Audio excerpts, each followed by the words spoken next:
श्री राम समर्थ। नामस्मरण में रहने का मतलब होश में होना। शराबियों के जत्थे में सभी शराबी शराब के नशे में चूर होते हैं। उनसे अगर किसी ने शराब न पी हो तो बाकी सब शराबी उसे देखकर कहते हैं यह होश में नहीं है। वैसे सच पूछो तो वही एक होश में होता है, बाकी सब शराबी सचमुच ही बेहोश होते हैं। वैसे ही हम सब विषय वासनाओं में चूर होने से जो नामस्मरण में रत है उसे कहते हैं कि वह होश में नहीं है।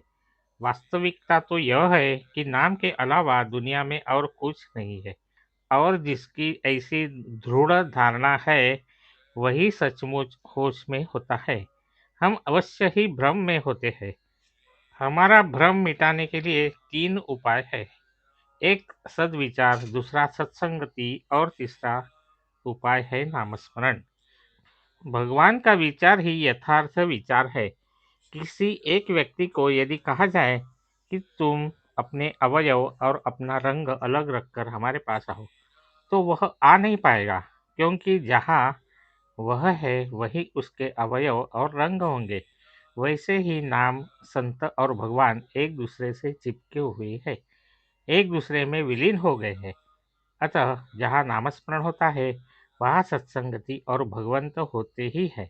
जिस प्रकार गाय के पीछे बछड़ा जाता है, वैसे ही नामस्मरण करने पर उसके पश्चात भगवान आते ही है।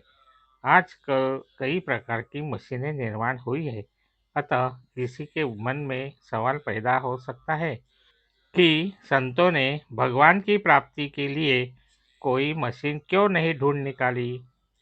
इसका उत्तर सरल है।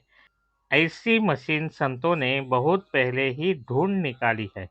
उस मशीन का नाम है राम नाम। यह मशीन हर कोई पा सकता है। यह यंत्र सब काम में ला सकते हैं।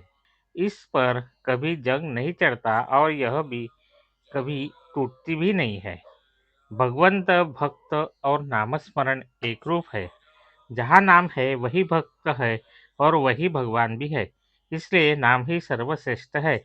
वही नाम हम इन निष्ठा और अगर लगन से ले, नाले पर नाले से जो पानी बहता है वह कितना गंदा होता है, किंतु वही पानी नदी में जा मिलता है।